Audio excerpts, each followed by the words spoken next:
मोगाच्यानो आतां हांव तुमचे मुखार शिंपयेंतली मोतयां दवरतां. आदल्या काळार आमच्या देशांत एक राजा आसलो. ताचे लागीं जायते हती आसले, पूण तांतलो एक हती रायाक चड मोगाचो. रायूच ताचेर बसतालो आनी सवारी करतालो. हे सगळे हती आसात. जेन्ना जेन्ना झूज पेट्टालें झुजाक राजा वापरतालो, पूण ह्या हतीचेर राजाच बसतालो. आनी हो हती राजाचें उतर आयकतालो, खूब खालतो, खूब धिरादीक. आनी ह्या हतीक लागून राजाक दुस्मानांचेर जैत मेळटालें. मागीर हो हती जाणटो जालो तेन्ना राजान ताका जेन्ना झूज चलतालें त्या झुजाक धाडलो ना. तो राजवाड्यांतच आसतालो. एक दीस हो हती असो चरूंक गेल्लो. वेतान एका तळ्या कडेन गेलो आनी थंय उदकांत गेलो आनी थंय चिखलांत तो रोंबलो. ताका भायर येवंक जालेंच ना. राजाच्या मनशांनी त्या हतीक भायर काडपाचो प्रयत्न केलो, पूण जालेंच ना. मागीर राजाक खबर पावली. राजा आयलो, कितें पळयतालो, ताचो हती थंय चिखलांत रोंबला. कोणाच्यानूच ताका भायर काडपाक जालें ना. राजा दुख्खी जालो. आतां ह्या हतीक ह्या चिखलांतलो कसो भायर काडप. तेन्ना थंयसर एकटो साधू वेतालो. त्या साधून हें पळयलें कितें चल्लां तें, आनी ताणें राजाक विचारलें, म्हाका तुज्या लोकांन सांगलां हो हती खंय खूब फामाद आनी तुका चड मोगाचो. कितलेशा झुजांनी खंय ताणें वांटो घेतला आनी तुका जैत मेळोवन दिला. राजान म्हणलें, वय वय, हें खरें, पूण आतां पळय तो चिखलांत रोंबला, ताका भायर काडूंक जायना कोणाच्यान. साधू म्हणटा, तुमी अशें करा,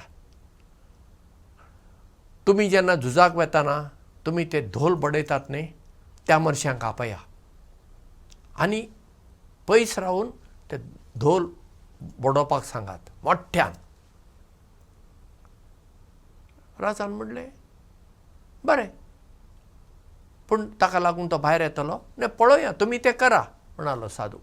राजान सांगलें ते धोल बडोवप्यांक, चला पयस रावून धोल बडयात. तांणी बडोवपाक सुरवात केली. हो आवाज जेन्ना हतीच्या कानार पडलो ना, हती मातसो असो जालो, उठलो आनी सगळी आपली ताकद वापरून तो इलो इलो करून त्या रेब्यांतलो चिखलांतलो तो भायर आयलो खंय. आतां अशें कित्याक जालें? कित्याक तो हती झुजांत भाग घेतालो आनी जेन्ना झुजाक वतात तेन्ना ते धोल बडयतात, आवाज जाता, व्हडलो आवाज करतात. तो आवाज ताका चड वळखीचो, पूण आतां ह्या वर्सांनी ताका तो आवाज आयकूंक येना. कित्याक तो झुजांत राजा ताका धाडिनासलो, तो घरांत राजवाड्यांत आसतालो. आनी आतां ताका त्या धोलाचो आवाज आयकतच ताचे थंय एक नवी उमेद, एक नवी ताकद निर्माण जाता. आतां हांवें झुजाक वचूंक जाय, पळय तें आतां धोलाचो आवाज येता म्हणटच तो सगळी आपली ताकद एकठांय करून तो त्या चिखलांतलो भायर येता. आतां ही एक खरी काणी वा बेश्टी एक काल्पनीक काणी म्हाका खबर ना, कितेंय जावं, पूण हातूंतल्यान एक गजाल तरी आमकां शिकपाक मेळटा, ती म्हणजे कसल्याय तूं त्रासांत आसाय, निराशी जायनाका, निराशी जायनाका. खंयच्याय तरी एका तुज्या जिवितांत घडल्या प्रमुख घडिताचेर तुजी मत थिराय, ताचेर थिराय आनी तेन्ना तुका तुज्या त्रासांतल्यान भायर येवंक वाट मेकळी जाता. म्हणजे सगळी आमची ताकद एक कडेन केंद्रीत जावंक जाय. आनी तांतल्यान तुका तुज्या जिवितांत जे कितें त्रास आसात, प्रॉब्लेम्स आसात, तांतल्यान भायर येवंक वाट सुचता. आमी बेश्टे घाबरलीं आनी कितें करपाचें म्हूण कळना, हे वटेन ते वटेन पळयत रावलीं ना. शांतपणी बसून विचार करूंक जाय. आतां हांव ह्या त्रासांत पडलां, आतां ह्या त्रासांतलो हांव कसो भायर सरूं, कोणाचो आदार घेवं, कोणाची बूद घेवं, कितें करूं, हाचेर आमची नदर एकदम थिरावंक जाय.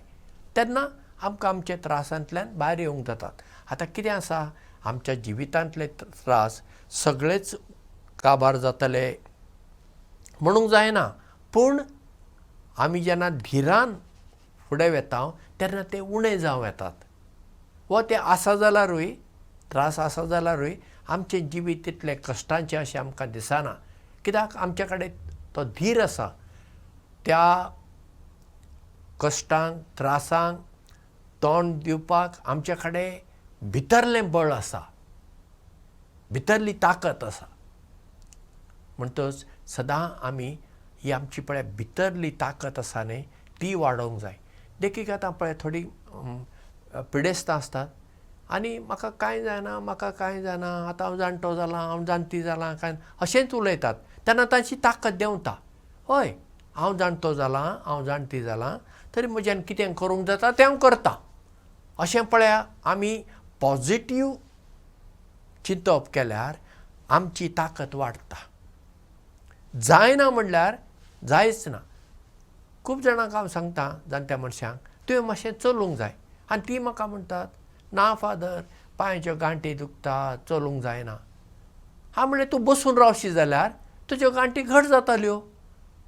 हातांत एक बडी घे, वॉकर घे, कितें घेवन चल न्ही, थोडें थोडें चल.